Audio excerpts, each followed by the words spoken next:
Hello, हाय, नमस्कार. कसे आहेत सगळे? आज एक सुंदर, सुपर टेस्टी, मस्तपैकी एक रेसिपी तुमच्याबरोबर शेअर करते. चंद्रकला मिठाई. ही मिठाई आहे ती स्पेशली होळी आणि दिवाळीमध्ये भरपूर प्रमाणात केली जाते आणि सगळीजणं आवडीने खातात. म्हणून म्हटलं तुमच्याबरोबर आता ही रेसिपी शेअर करावी, कारण का होळी पण जवळ येतेच. त्यामुळे आपल्याकडे तर ही मिठाई बनलीच पाहिजे. चंद्रकला मिठाई खूप सुंदर. काय काय जणं त्याला गुजिया पण म्हणतात. त्याच्यामध्ये 2 प्रकार येतात, पण हा एक अशा पद्धतीचा आहे. त्यामुळे व्हिडिओ शेवटपर्यंत नक्की बघा आणि अजिबात स्किप करू नका, कारण का खूप बारीक-सारीक सगळ्या गोष्टी मी ह्याच्यामध्ये सांगितलेल्या आहेत. सगळे मेजरमेंट डिस्क्रिप्शनमध्ये आहेत, तुम्ही तिथे बघू शकता. आणि चॅनलवर अजून नवीन चॅनल अजून सबस्क्राईब केलं नसेल तर तेही लवकरात लवकर सबस्क्राईब करा, कारण अशा सुंदर सुंदर आणि एकदम टेस्टी अशा रेसिपी तुमच्यापर्यंत पोचण्यासाठी सोबत बेल आयकन दाबायला सुद्धा विसरू नका. खूप सुंदर अशी रेसिपी आहे. खूप आवडीने लहानांपासून मोठ्यांपर्यंत सगळी खातील अशा पद्धतीची ही रेसिपी असल्यामुळे व्हिडिओला लाईक करा, शेअर करा. तुमच्या आवडत्या जवळच्या सगळ्या व्यक्तींजवळ माझा व्हिडिओ शेअर करा. करूयात आपल्या चंद्रकला मिठाईला सुरुवात. इथे मी मेजरिंग कपचे 2 कप मैदा घेतलेला आहे. आता त्याच्यामध्ये थोड्या प्रमाणात आपण मीठ टाकून घ्यायचं आहे आणि मीठ टाकल्यानंतर परत एकदा तो सगळा मैदा आपण व्यवस्थित असं मिक्स करून घेऊया. मीठ आणि मैदा. त्याच्यामध्ये 1/4 टीस्पून मी बेकिंग पावडर घेतलेली आहे, ती त्याच्यामध्ये टाकूया आणि परत ती सुद्धा आपण व्यवस्थित अशी सगळी मिक्स करून घेऊया.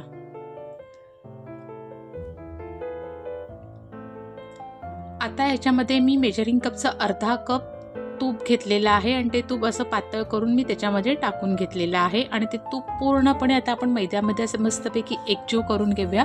हाताने छानपैकी असा मैदा त्याच्यामध्ये कुस्करून घेऊया. ह्याच्याने कसं होतं, आपली जी मिठाई आहे ती छान अशी तर थोडीशी क्रिस्पीनेस वगैरे त्याला येतो, खूप सुंदर लागते. त्यामुळे नक्की ही ट्राय करा आणि केल्यानंतर तुमची कशी बनते ती मला नक्की कमेंट्स करून सांगा. हे बघा, अशा पद्धतीने आपण सगळं अगदी तो मैदा त्याच्यामध्ये कुस्करून घ्यायचा आहे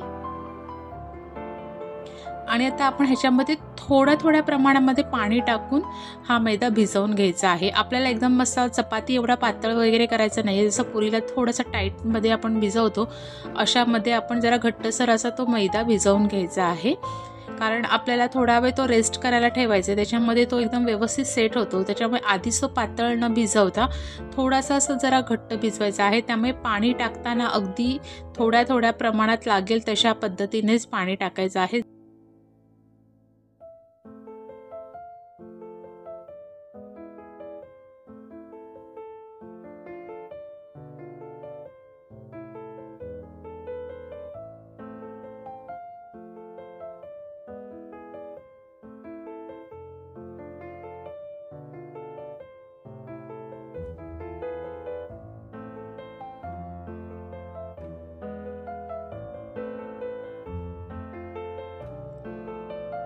हे बघा, आपलं आता पीठ छानपैकी भिजवून झालेलं आहे. आता एक ओलं कापड, सुती कापड असं घ्यायचं आणि ते कापड आपण त्याच्यावरती ठेवून एक 10 ते 15 मिनिटांसाठी आपण आपला हा पिठाचा गोळा आहे तो रेस्ट करायला ठेवायचा. पर्यंत आपण बाकीची तयारी करूया. आता एका भांड्यामध्ये मी 1 टेबलस्पून तूप घेतलेलं आहे आणि ते तूप गरम झालं की आपण त्याच्यामध्ये थोडे ड्रायफ्रूट्स आहेत ते परतवून घ्यायचे. ड्रायफ्रूट्समध्ये मी बदाम, काजू आणि पिस्ता हे सुरुवातीला घेतलेलं आहे. साधारण आपण एक अर्धा कप वगैरे ड्रायफ्रूट्स सगळे मिक्स असे तुकडे करून असे ते ड्रायफ्रूट्स घेतलेले आहेत. त्याचे तुम्हाला कोणते कमी जास्त असे, म्हणजे बदाम, काजू आणि पिस्ता ह्यातलं काय जास्त आवडतं ते जास्त प्रमाणामध्ये घ्या. आता थोडंसं ते परतवून घेऊया. आधी आपण ते थोडं परतवून झाल्यानंतर आपण त्याच्यामध्ये बेदाणे टाकायचे आहेत. ते पण अगदी 1-2 टेबलस्पून असे घेतलेले आहेत, ते त्याच्यामध्ये टाकायचे, कारण हे आधी परतवायला थोडासा वेळ जास्त लागतो. बेदाणा मग त्याच्या जास्त एवढा परतवायला लागत नाही, म्हणून तो थोडा उशिरा टाकलाय मी तो.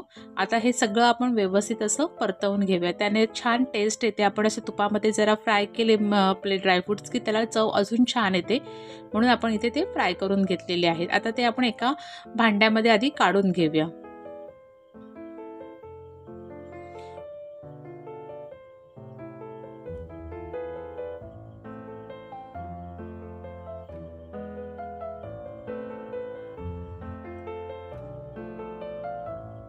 व्हिडिओ आवडला तर नक्की लाईक करा आणि तुम्हाला ही चंद्रकला मिठाई रेसिपी आवडली असेल तर मला नक्की कमेंट्स करा आणि तुम्ही अशा पद्धतीने बनवून नक्की ट्राय करा।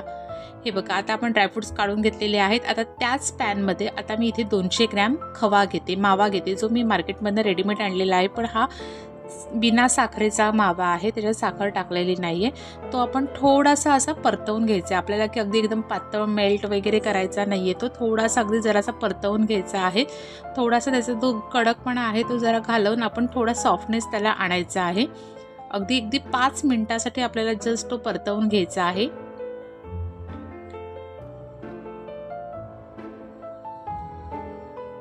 हे बघा अशा पद्धतीने थोडासा तो नरम झाला की आपण तो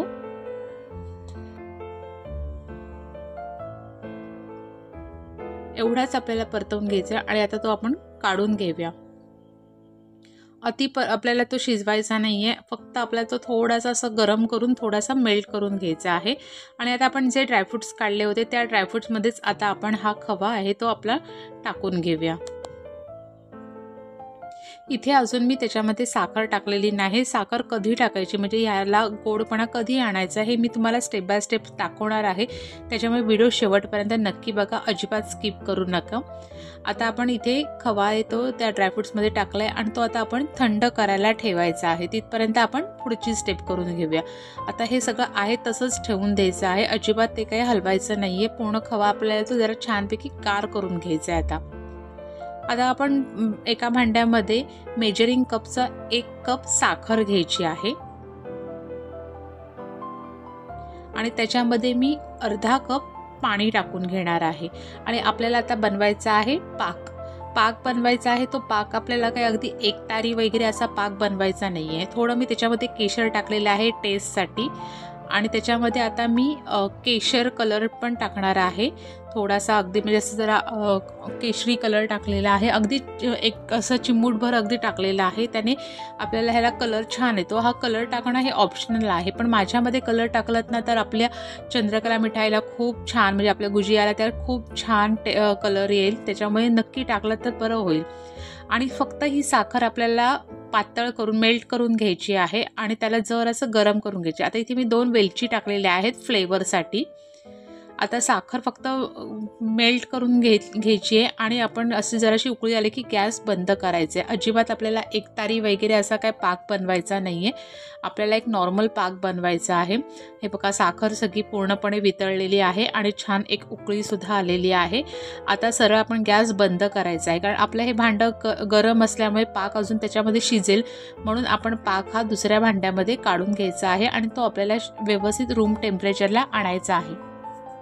कारण गरम भांड्यामध्ये पाक तसाच ठेवून दिला तर तो अजून शिजत राहणार ते भांडं गार होईपर्यंत आणि मग तो आपला जरासा अजून घट्ट पाक होऊ शकतो। आपल्याला एकदम घट्ट पाक नको आहे, म्हणून आपण हे दुसऱ्या भांड्यामध्ये काढून घेतलेला आहे। आणि आता हा पाक आहे तो असाच आपल्याला काही त्याच्यामध्ये न टाकता असाच तो गार करायला ठेवायचा आहे। अगदी फ्रीज बीजला नाही, फक्त आहे त्या ह्याच्यामध्ये रूम टेम्परेचरला आपल्याला तो गार करून घ्यायचा आहे। आता आपण जो मगाशी खवा ठेवला होता तो पण बघा आपला छानपैकी खवा आता गार झालेला आहे। आता तो खवा आपण ड्रायफ्रूट्समध्ये आधी सगळा व्यवस्थित असा मिक्स करून घेऊया, पूर्ण ड्रायफ्रूट्स त्याच्यामध्ये मिक्स करून घेऊया। तर हे आपण गॅस चालू असताना करू शकलो असतो, पण आपला खवा खूपच मेल्ट झाला असता, पातळ झाला असता आणि आपल्याला तेवढा तो पातळ नको होता, त्याला थोडासा घट्टपणा आपल्याला ठेवायचा होता, पण तो आपल्याला शिजवायचा पण होता, म्हणून तो आपण असा व्यवस्थित घट्टपणा त्याला आता आणलेला आहे। गार झाल्यानंतर थोडासा घट्टपणा त्याला आलेला आहे। आता त्याच्यामध्ये स्वीटनेस येण्यासाठी म्हणजे त्याला गोडपणा येण्यासाठी आता आपण त्याच्यामध्ये टाकायची आहे पिठी साखर। पिठी साखर म्हणजे जी साखर आपली रेग्युलर असते ती मिक्सरला बारीक करून घ्यायची आणि ती साखर आपल्याला वापरायची आहे। पावडर शुगर असते ती आपण वापरणार आहोत। इथे 2 टेबलस्पून पावडर शुगर टाकायची आहे, म्हणजे पिठी साखर टाकायची आहे आणि ते परत आपण सगळं व्यवस्थित असं मिक्स करायचं आहे। आता साखर सुद्धा आपण खवा शिजवताना का नाही टाकली तर साखरेमुळे ती खवा आपला पातळच राहिला असता, आपल्याला थोडासा त्याला असा घट्टपणा पाहिजे होता, कारण का ते आपल्याला स्टफिंग म्हणून यूज करायचं आहे, वापरायचं आहे, म्हणून तो आपल्याला घट्टपणा पाहिजे होता, आपल्याला पातळ नको होतं। यासाठी साखर ही आपण तो थंड झाल्यानंतर टाकलेली आहे। नाहीतर तुम्ही म्हणाल आधी का नाही साखर टाकली, तर साखर न टाकण्याचं कारण हेच आहे। आता तुम्ही बघू शकता आपण पीठ झाकून ठेवलं होतं, त्याच्यामुळे आता ओल्या कपड्याने झाकून ठेवल्यामुळे कसं त्याला एकदम छानपैकी असं सॉफ्टनेस आलेलं आहे। पण तुम्ही पीठ आधीच पातळ भिजवलं असतात ना तर तुमचं ते पीठ अजून नरम झालं असतं आणि मग आपली जी मिठाई आहे ती आपली जी गुजिया करायची आहे ती पाहिजे तशी अगदी व्यवस्थित झाली नसती, अशी जरा सॉफ्ट अगदी झाली असती, जरा चामट झाली असती। कारण का पीठ पातळ असेल तर ती फ्राय केल्यानंतर सुद्धा त्याला क्रिस्पीनेस येणार नाही, थोडंसं जरा ती चामट लागेल। म्हणून आपण ते असे झाकून आधीच घट्ट भिजवून ठेवलं होतं आणि थोडंसं त्याला नंतर आपण सॉफ्ट करून घेतलेलं आहे। आता इथे मी एक मोठा असा गोळा काढून घेतलेला आहे, थोडासा मैदा टाकून तो गोळा आपण चपाती जशी लाटतो तशी एकदम प्लेन पातळ असं एकदम पातळपणे चपातीचंच आपण जेवढा चपाती जेवढी जाडपणा असतो तेवढ्या जाडपणामध्ये आपण ते लाटून घेणार आहोत। सगळीकडनं एक समान लाटायचं आहे, एकीकडे जाडं एकीकडे बारीक अजिबात नाही, किंवा कॉर्नर पातळ आणि मध्ये जाडं असं पण करायचं नाहीये। पूर्ण मधल्यापासून शेवटपर्यंत अगदी एका समानमध्ये असं पण व्यवस्थित लाटायचं आहे। हे बघा अशा पद्धतीने आता मी ते लाटून घेतलेले आहे। आता इथे एका वाटीच्या सहाय्याने मी इथे त्याला असे आकार काढून घेते। आपल्याला जसं पुरी करायची आहे, पुरीचा साचा वगैरे सारखा मी आता वाटीचे म्हणजे कसे एक समान सगळ्या साईजमध्ये झालं ना की मध्ये आपल्याला करायला पण खूप सोपं जातं। म्हणून एक वाटी घेतली आहे, त्या वाटीच्या मेजरने मी सगळे साच्याने असं ते पुरीसारख्या काढून घेते। आता ही पद्धत खूप सोपी आहे, तुम्ही छोटं लाटलं तर छोटं मोठं होऊ शकतं, त्यामुळे एक समान हे असं होण्यासाठी आपण इथे पुरीसाठी घेतलेलं आहे। आता आपण मगाचं आपलं स्टफिंग घेऊया। इथे थोडंसं मी पाणी घेतलेलं आहे आपण हे चिकटवण्यासाठी। आता आपण एक पुरी घेतलेली आहे आणि आता त्याच्यामध्ये आपण थोडंसं स्टफिंग भरायचं आहे। स्टफिंग एकदम भरपूर पण भरायचं नाही आहे, साधारण आपली पुरीची साईज केवढी असेल, कारण का आपल्याला साईडने ते फोल्ड करायचं आहे, बंद करायचं आहे, त्याच्यानुसार आपल्याला ते स्टफिंग भरायचं आहे। भरपूर टाकलं तर ते तळताना बाहेर येऊ शकतं स्टफिंग, त्यानुसार आपण ते टाकायचं आहे। आता हे बघा इथे स्टफिंग भरलेलं आहे। आता उरलेला बाजूचा कॉर्नर जो आहे त्याच्यामध्ये आपण असं पाणी लावून घ्यायचं आहे की जेणेकरून आपल्याला दुसरी पुरी त्याच्यावरती व्यवस्थित अशी चिकटवता आली पाहिजे। तुम्हाला कोणतीही गोष्ट नाही समजली तर तुम्ही मला कमेंट्स करून विचारू शकता। आता इथे मी दुसरी पुरी घेतलेली आहे, ती त्याच्यावरती अशा पद्धतीने ठेवून अलगद असं अगदी आपण ते चिकटवून घ्यायचे। सुरुवातीला तुम्हाला थोडंसं ते कठीण वाटेल, पण काही नाही, इतकं सोपं आहे, पटकन होतात, काही वेळ लागत नाही ही गोष्ट करायला, त्याच्यामुळे अगदी पटकन होणारी अशी ही रेसिपी आहे। आता सगळीकडे चिकटवून झालंय। आता अशा पद्धतीने तुम्ही हे अशा फोल्ड करू शकता। इथे जर फोल्ड करता नाही आलं तर तुम्हाला जसं करंजीचं कटर असतं त्याने सुद्धा तुम्ही साईडनी कट करू शकता, पण अशा पद्धतीने केलं तर खूप छान दिसतं, दिसायला छान लागतं आणि तळल्यानंतर असं मध्ये आपलं स्टफिंग असल्यामध्ये सॉफ्टनेस, साईडला असं थोडा क्रंचीनेस, असं खायला सुद्धा खूप सुंदर लागतं। म्हणून अशा पद्धतीनेच आवर्जून केलं तर बरं पडेल। हे इतकं इझी आहे करायला, खूप असं व्यवस्थित असं एक आणि जवळ असं फोल्ड केला ना की ते दिसायला खूप सुंदर दिसतं। आणि जिथे चिकटणार नाही तिथे तुम्ही अशा पद्धतीने पाणी लावा आणि चिकटवा। अगदी सुरुवातीच्या पहिल्या फोल्डपासून सुद्धा तुम्ही तिथे पाणी लावून चिकटवलं तरी उत्तम, पटापट चिकटलं जातं, आपला फोल्ड पण पटापट होतो आणि खूप लवकर आपलं हे सगळं बनवून होतं। अशाच पद्धतीने आता मी बाकीच्या सुद्धा सगळ्या बनवून घेते। आणि आता हे करताना मी एकीकडे तेल गरम करायला ठेवलं होतं। हे बघा आता मी थोडे तयार करून घेतलेले आहेत। आता आपण एकीकडे तेल गरम करायला घ्यायचं आहे। तुम्हाला पाहिजे असेल तर तुम्ही तुपामध्ये सुद्धा तळू शकता, पण तेलामध्ये तळलं तरी सुद्धा काही फरक पडत नाही। मी इथे तेलामध्येच तळून घेतलेले आहेत आणि जसं आपण पुरी तळतो तशा पद्धतीनेच तळायचं आहे। फक्त त्या तळताना आपली साईडला जी कडा आपण फोल्ड केलेली आहे तो थोडासा जाडा भाग असतो, तो शिजायला थोडासा वेळ जातो, त्याच्यामुळे छान असे ब्राऊन होईपर्यंत, अगदी एकदम ब्राऊन नव्हे, थोडेसे ब्राऊन होईपर्यंत आपण मस्तपैकी दोन्ही साईडनी एकदम व्यवस्थित असे ते तळून घ्यायचे आहेत। असे मध्ये उलटून सगळ्या बाजू आपल्याला छानपैकी व्यवस्थित अशा तळून घ्यायच्या आहेत।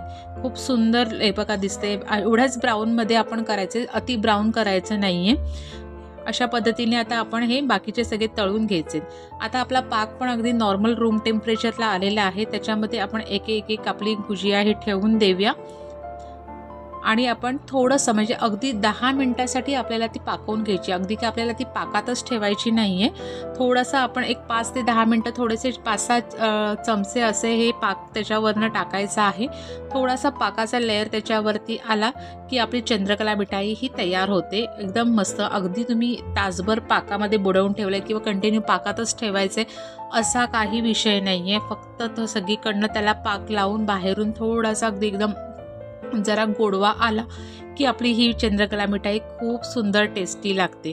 असं जाता सगळीकडनं मी एक 5 मिनिटासाठी सगळी व्यवस्थित असे हे पाकवून घेते. आता पाक आपण एकदम असं नॉर्मल बनवलेला होता त्याच्यामुळे व्यवस्थित असं तो पातळ एकदम छानपैकी त्याच्यावरती राहतोय. जर एकतारी पाक वगैरे बनवला असतं तो चिकट झाला असता आणि आपली मिठाईसुद्धा अशी जर थोडीशी अशी एकदम चिकट वगैरे अशी झाली असती. असं जिलेबीसारखी आपल्याला त्याच्यामध्ये पाक मुरवायचा नाही आहे. फक्त वरनंच आपल्याला थोडासा त्याला गोडवा आणण्यासाठी आपण तो पाक टाकत आहोत. बाकी काही असं वेगळं नाही आहे. तुम्ही नुसतंसुद्धा विदाऊट पाकात नुसतंसुद्धा खाऊ शकता. आता थोडं मी आता त्याच्यातनं मी पाकातनं ते बाहेर काढलेलं आहे, वेगळ्या डिशमध्ये घेतलेलं आहे आणि थोडं ड्रायफ्रूट्स एक्स्ट्रा वरनं टाकलेलं आहे. हे जस्ट गार्निशिंगसाठी आहे. जेव्हा तुम्ही कोणाला द्याल त्यावेळेला असं ते त्याच्यावरती एक्स्ट्रा ड्रायफ्रूट्स वगैरे टाकून तुम्हाला पाहिजे असेल तर तुम्ही देऊ शकता. आणि अशा पद्धतीने सुंदर टेस्टी सुपर टेस्टी अशी आपली चंद्रकला मिठाई ही तयार झालेली आहे. खूप सुंदर लागते. तुम्ही नक्की ट्राय करा आणि तुमची कशी बनते तीही मला कमेंट्स करून सांगा. आणि तुम्हाला ही रेसिपी आवडली असेल, ही मिठाई आवडली असेल तर ह्यावेळेला होळीला नक्की बनवा, दिवाळीच्या वेळेला बनवा, अधेमध्ये कधीही बनवा, पण नक्की बनवा. आणि तुम्हाला जर आवडत असेल माझ्या ह्या रेसिपी तर रोहीज किचन 22ला सबस्क्राईब करायला विसरू नका आणि मला नक्की कमेंट्स करून सांगा तुम्हाला रेसिपी कशी वाटली ती.